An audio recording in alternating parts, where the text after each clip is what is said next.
नमस्कार, स्वागत है आपका डेन न्यूज में। मैं हूं आपके समक्ष आध्या सिन्हा। करवाऊंगा रूबरू शहर के ताजा तरीन खबरों से, लेकिन खबरों पे नजर डालने से पहले आइए नजर डालते हैं उन तमाम खबरों पे जो बनी है आज की सुर्खियां।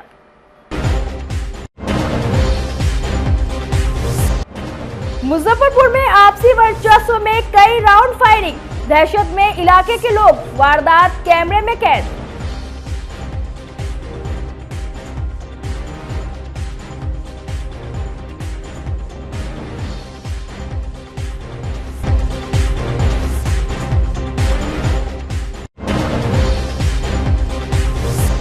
बाप के सामने बेटी को जिंदा जलाकर उतारा था मौत के घाट। 4 साल बाद दामाद को अदालत ने सुनाई उम्र कैद की सजा।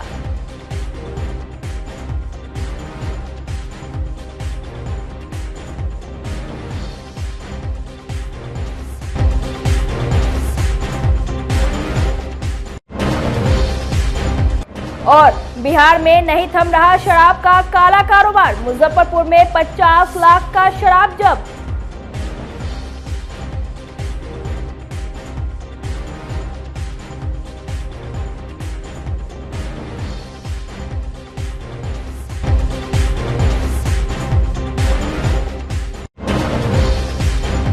तो ये थी आज की सुर्खियां, अब खबरें विस्तार से।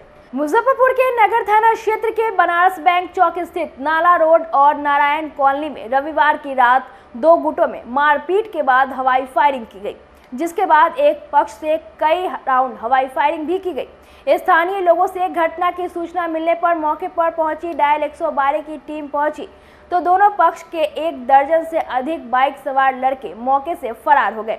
फायरिंग की सूचना पर नगर थाने की पुलिस भी मौके पर पहुंची। पुलिस ने स्थानीय लोगों से पूछताछ की, लेकिन किसी ने भी फायरिंग करने वालों लड़कों के डर से घटना के संबंध में कुछ भी बताने से इनकार किया। पुलिस ने मौके से 2 खोखा बरामद किया है। घटना की पूरी वारदात पास में लगे सीसीटीवी कैमरे में कैद हो गई, जिसमें 2 युवक नाला रोड बालूघाट निवासी चिकन कारोबारी मनोज चौधरी के घर पर चढ़कर दहशत फैलाने के नियत से फायरिंग कर दी, जिसमें उनका बेटा शुभम कुमार एवं उसका परिवार बाल बाल बच गया। मनोज चौधरी के घर पर फायरिंग करने के बाद अपराधियों ने नारायण कॉलोनी में फायरिंग कर पूरे इलाके में दहशत फैला दिया। फायरिंग की घटना में शुभम नारायण के घर में स्थित दुकान के शटर में गोली लग गई। बताया जा रहा है कि आपसी वर्चस्व एवं दबदबा दिखाने को लेकर एक पक्ष ने दूसरे पक्ष पर फायरिंग की है। सीसीटीवी में कैद अपराधियों की तलाश में पुलिस जुट गई है। नगर थानेदार शरद कुमार ने बताया कि अपराधी चाहे जो भी हो, उन्हें किसी भी हाल में बख्शा नहीं जाएगा। कल रात के 9 साढ़े 9 बजे के करीब कुछ लड़कों का आपस में झगड़ा हुआ था और गोली का भी गोली चलाने का भी बात हो रहा था।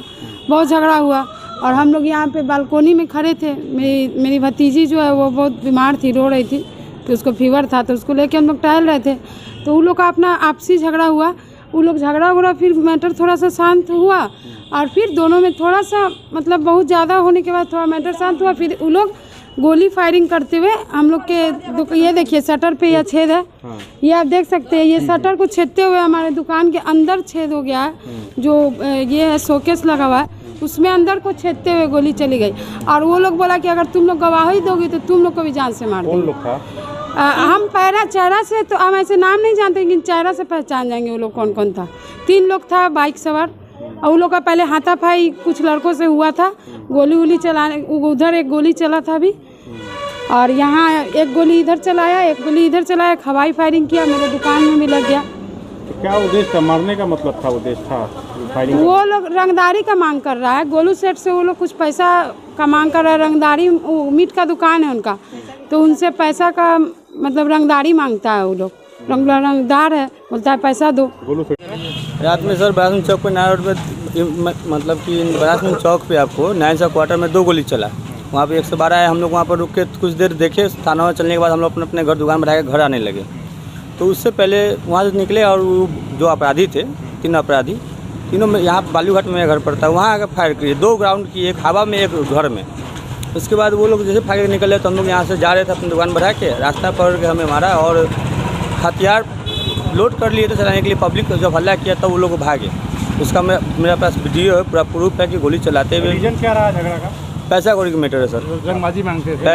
पैसा मेरा छोटा भाई का पैसा है, काम किया, पैसा बार बार पैसा मांगते थे, नहीं देने पर ही ये विरोधी बार बार चालू हुआ हमारे पीछे। अच्छा, कौन मांग रहा था रंगदारी? अभिजीत हरिंदर सिंह का बेटा, उसके साथ लालू है, वही सब है सर। कहाँ का है सर? ये सब बानपुर का सर, बालूघाट का। यहाँ पर जी, जंगली माई जी जी जी, हनुमत नगर। क्या रात में जान से मारने का याद के सर पूरा ही जान से मारने का इरादा था, लेकिन पब्लिक जो कुछ हल्ला किया, जो ये सब लत्ते पत्ते भागा, जो बच गए। पिस्टल भी लो था।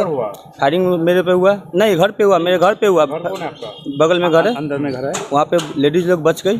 जो मामला आया है हम लोग उसकी अच्छी तरह से छानबीन कर रहे हैं। कुछ लोगों का नाम भी उन्होंने दिया है, नेम्ड FIR करने के लिए आवेदन डाला है, उसकी तहकीकात हम लोगों ने की है, लेकिन अभी और उसमें करने की आवश्यकता है, तभी हम लोग जो है सही जगह पर पहुंच पाएंगे कि वास्तव में कौन इन्वॉल्व है। प्रथम दृष्टि का क्या मामला आया है? CCTV फुटेज भी लिया गया है, लेकिन CCTV फुटेज से अभी उतना स्पष्ट नहीं आ रहा है, किसी का चेहरा पहचाना नहीं जा रहा है। और दूसरी बात है कि जो दोनों पक्ष के बीच ऐसा है कि कोई अननोन व्यक्ति नहीं है। कंप्लेनेंट और जो एक्यूज्ड हैं वो दोनों एक दूसरे को पूर्व से जानते हैं, दोनों से भली भांति दोनों परिचित हैं। कुछ उन लोगों के बीच का ग्रीवांसेस है, उसको हम लोग देख रहे हैं, उनकी शिकायत है, उसको हम लोग जांच कर रहे हैं। जो सत्य पाया जाएगा वो काम करेंगे, जो भी इन्वॉल्व होगा उसको हम लोग पकड़ के जेल भेजेंगे और न्याय होगा। खोखा कितना मिला है मौके से सर? खोखा हमको लगता है 2 मिला है। कोई अरेस्टिंग या डिटेल? नहीं, अरेस्टिंग नहीं हुआ है। कुछ लोगों को पूछताछ के लिए हम लोग लाए हुए हैं, पूछताछ कर रहे हैं। पूर्व में रंगदारी देने का भी आरोप लगाया जा रहा है, उनके द्वारा बताया जा रहा है, लेकिन उसकी सत्यता की जांच की जा रही है। मुजफ्फरपुर में दहेज हत्याकांड मामले में कोर्ट ने एक बड़ा निर्णय लिया है। आरोपी पति को उम्र कैद की सजा सुनाई गई है। सजा के ऐलान के बाद अधिवक्ताओं में खुशी की लहर है। वहीं पिता ने विक्ट्री दिखाकर खुशी जाहिर की और मंदिर में माथा भी टेका। घटना अहियापुर इलाके के नाजिरपुर की है, जहां वर्ष 2019 में अयोध्या के राम बालक दास ने अपनी 24 वर्षीय पुत्री अल्पना शर्मा की शादी गौरव ठाकुर से की थी। 1 साल तक सब कुछ ठीक ठाक रहा। उसके बाद अल्पना लगातार दहेज के लिए प्रताड़ित किए जाने लगी।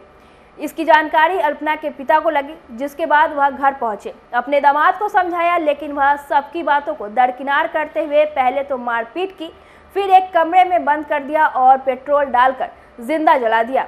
कमरे से उठ रही धुएं को देखकर आसपास के लोग आए, फिर पुलिस पहुंची और गंभीर रूप से जख्मी हुई महिला को इलाज के लिए SKMCH मेडिकल कॉलेज में भर्ती कराया गया, जहां उसकी मौत हो गई।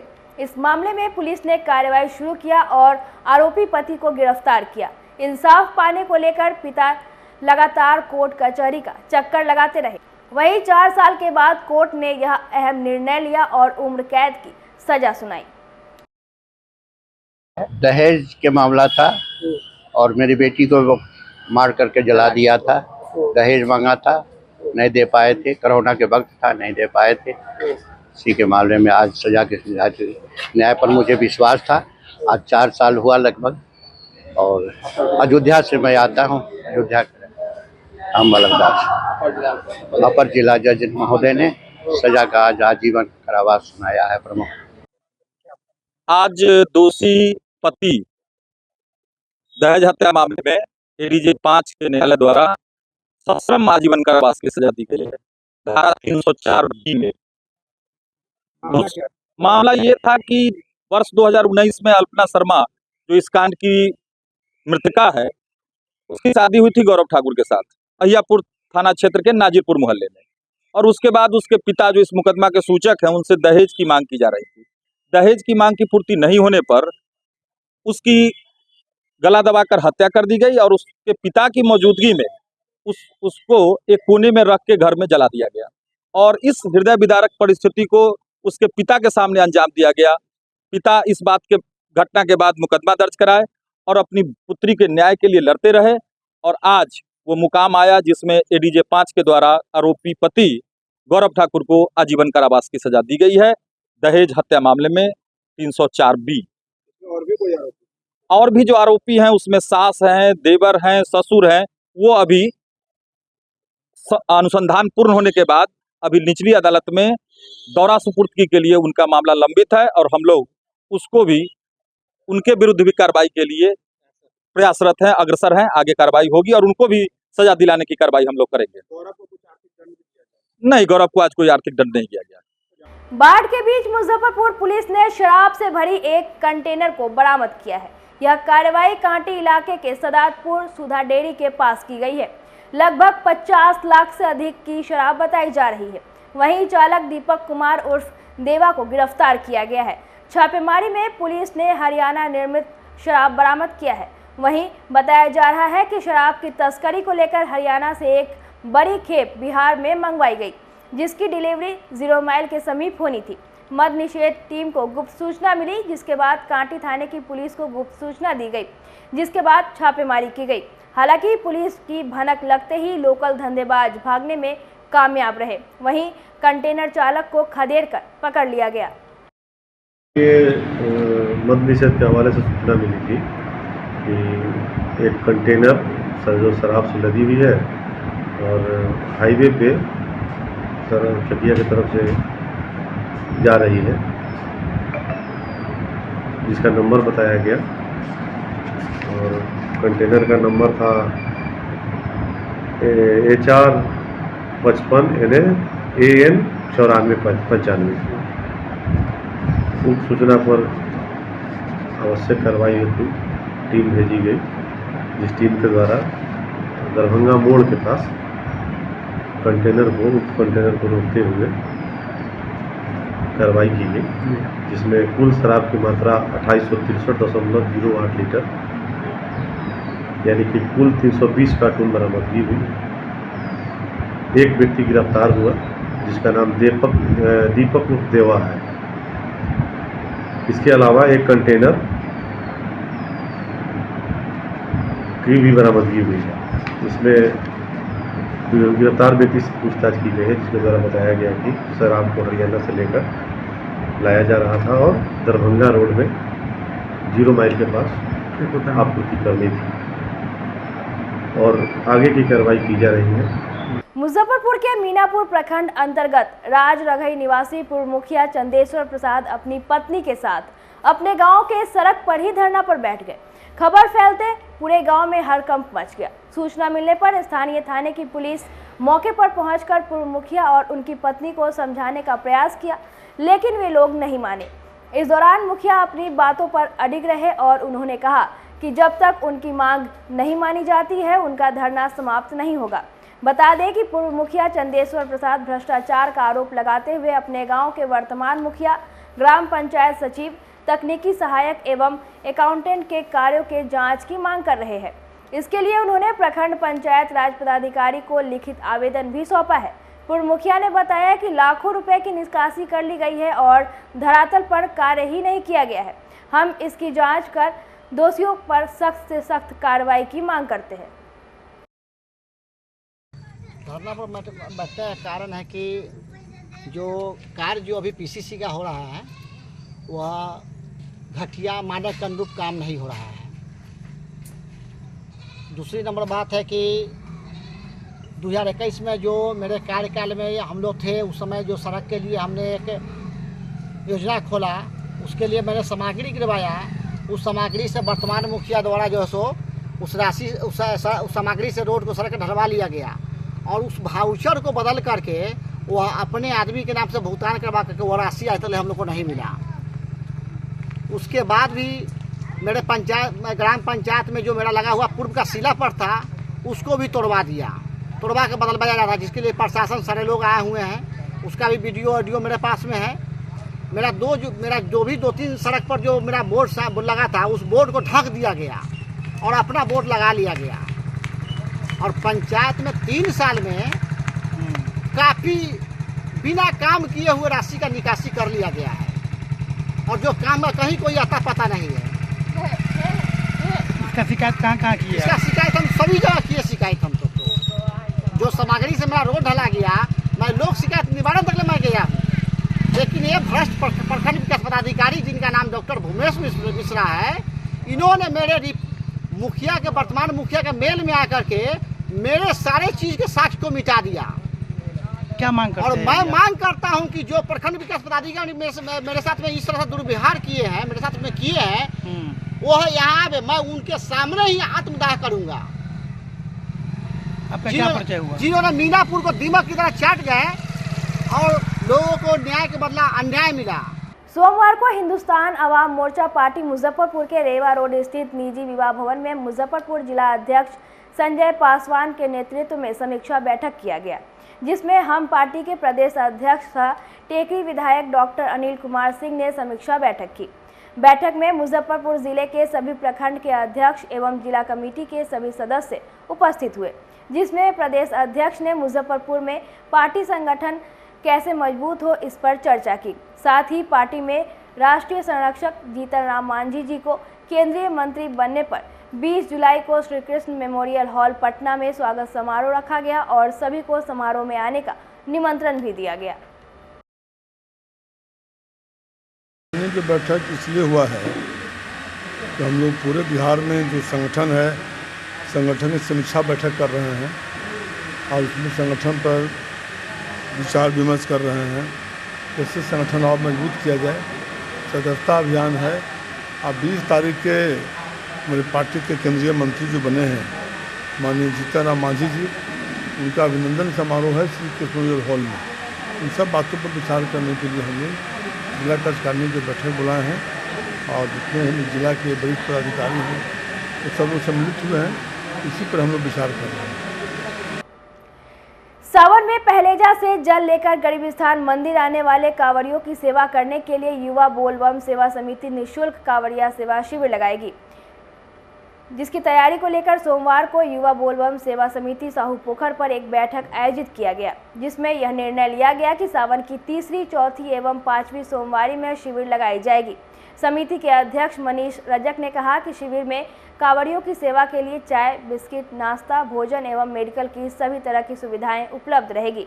साथ ही कहा कि विगत 3 वर्षों से युवा बोलबम समिति के द्वारा शिविर लगाया जा रहा है, यह चौथा साल है। मौके पर मुकेश पटेल, पंकज शाह, अविनाश रजक, गौरव सिंह राजपूत, सुजीत पटेल, रवि पटेल सहित समिति से जुड़े दर्जनों सदस्य मौजूद रहे। युवा बोलबम सेवा समिति के सदस्य लोग हैं। ये हमारे साथ मनीष रजक जी अध्यक्ष हुए हमारे। हम हर साल के भांति इस साल भी शिविर लगाएंगे और कांवरियों का सेवा करेंगे। हमारे शिविर में निःशुल्क महाप्रसाद, गर्म पानी, चाय, बिस्किट ये सब की व्यवस्था रहेगी और हम लोग अभी उसमें इकट्ठा होकर उसके तैयारी के बारे में चर्चा कर रहे हैं। अभी और सदस्यगण जोड़ना है नया। इस बार हम लोग अपने शिविर में लड़की लोग को भी जोड़े हैं। हम लोग आज बैठक युवा बोलबम सेवा समिति की है, जो कि पिछले 3 वर्षों से कांवरियों की सेवा में बाबा गरीबनाथ जी की नगरी में करते आ रहे हैं, जो कि इस बार भी हम लोग कुछ अलग सिस्टम से हम लोग सेवा करने का निर्णय लिए हैं। और साथ ही इस बार बाबा गरीबनाथ की नगरी में साथ मंदिर प्रांगण में इस बार हम लोग युवा बोलबम सेवा समिति की पूरी टीम सेवा करने का हौसला बढ़ाए हैं और वहाँ से भी आदेश मिला कि हम लोग इस बार मंदिर प्रांगण में भी सेवा करेंगे और साथ ही निःशुल्क कांवरिया सेवा शिविर जो हम लोग लगाते हैं पिछले 3 वर्षों से इस बार भी लगाएंगे। क्या कुछ व्यवस्था रहेगा शिविर में? जी, शिविर में निःशुल्क खाना का व्यवस्था रहेगा, दवा रहेगा और चाय, बिस्किट और गर्म पानी। सनातन सेवा दल ने सोमवार को गौशाला रोड में अपने कार्यालय का शुभारंभ किया। मुख्य अतिथि ने फीता काट कर एवं विधिवत पूजा अर्चना कर कार्यालय का उद्घाटन किया। मौके पर सनातन सेवा दल के सदस्य निखिल स्वराज ने बताया कि सनातन सेवा दल का मुख्य उद्देश्य सनातन धर्म को आगे बढ़ाना है। इसके लिए जो भी प्रयास होगा वह किया जाएगा। साथ ही उन्होंने बताया कि सनातन सेवा दल श्रावणी मेले के दौरान बाबा गरीबनाथ पर जलाभिषेक करने आए भक्तों की सेवा भी करेगा। इसके साथ ही सनातन सेवा दल सालों भर जनहित का कार्य भी करेगा। सनातन धर्म के हित के लिए जो भी प्रयास होंगे वे सभी कार्य किए जाएंगे। सनातन धर्म का आज उद्घाटन हुआ है और इस कार्यक्रम का हम ये चाहते हैं कि आगे हम लोग ग्रुप में मिल कर इसको बढ़ाया जाए, ताकि ग्रुप से मेंबर मिलकर जो ज़्यादा हो उससे क्या कीजिएगा। इसके लिए हम लोग जुड़कर एक दूसरे को सहायता करेंगे। किस तरह से सहायता कीजिएगा? सेवा दल के माध्यम से। हाँ, श्रद्धालु के लिए। और सावन मेला भी नहीं, इसके अलावा सावन मेला के बावजूद भी हम इसके अलावा भी कर सकते हैं, ताकि हमेशा के लिए चलेगा सनातन धर्म का। सनातन सेवा दल की कार्यालय की उद्घाटन हुई है, जो गौशाला चौक गौशाला में हुई है। ये सावन मास की अन्य कार्यों में ही सेवा देगी। जो अन्य सेवा दल है जो अच्छी सावन माह में अच्छे कार्य करते हैं और आने वाले श्रद्धालुओं शिव भक्तों की सेवा करती है, वो सिर्फ सक्रिय सिर्फ सावन भर रहते हैं। जो हमारा सेवा दल है, सनातन सेवा दल, वो हमेशा सालों भर समाज के लिए सेवा करेगी और सनातन धर्म के लिए हमेशा तत्पर रहेंगी। सक्रियता इनका वर्षों वर्ष रहेगी। सनातन सेवा दल का गठन किया गया है और शहर के हिंदूवादी सनातनवादी युवाओं ने मिलकर इस एक नए दल का गठन किया है, जिसका उद्देश्य आगामी श्रावण मास में बाबा गरीबनाथ धाम में दूर दूर से जो कांवड़िया बंधु आते हैं उनकी सेवा शुश्रूषा करना, उसके लिए कैंप लगाना और साथ ही साथ मंदिर के अंदर में सारी व्यवस्थाओं में सहयोग करना, सारी व्यवस्थाओं को समुचित रूप से सारी व्यवस्थाओं को संभालना, यही उद्देश्य है इसका। और साथ साथ श्रावण मास के बाद भी इस सनातन सेवा दल का कार्य केवल श्रावण मास तक सीमित नहीं है। श्रावण मास के बाद भी पूरे वर्ष भर सेवा शिविर लगाना, जिससे सनातन धर्म की और सनातन समाज की सेवा हो, सनातन समाज का कल्याण हो, ऐसे कार्य करना और सनातन पर कोई भी संकट आवे उस संकट से निपटने के लिए तत्पर रहना और हमेशा तैयार रहना, यही इसका उद्देश्य है। कुछ दिन पूर्व गठन हुआ, आज इसके कार्यालय का यहाँ पर मुजफ्फरपुर गौशाला परिसर में उद्घाटन किया गया है। आज के लिए बस इतना ही। कल फिर मिलेंगे कुछ नई खबरों के साथ। तब तक मुझे और मेरे पूरे न्यूज़ टीम को दीजिए इजाज़त। नमस्कार।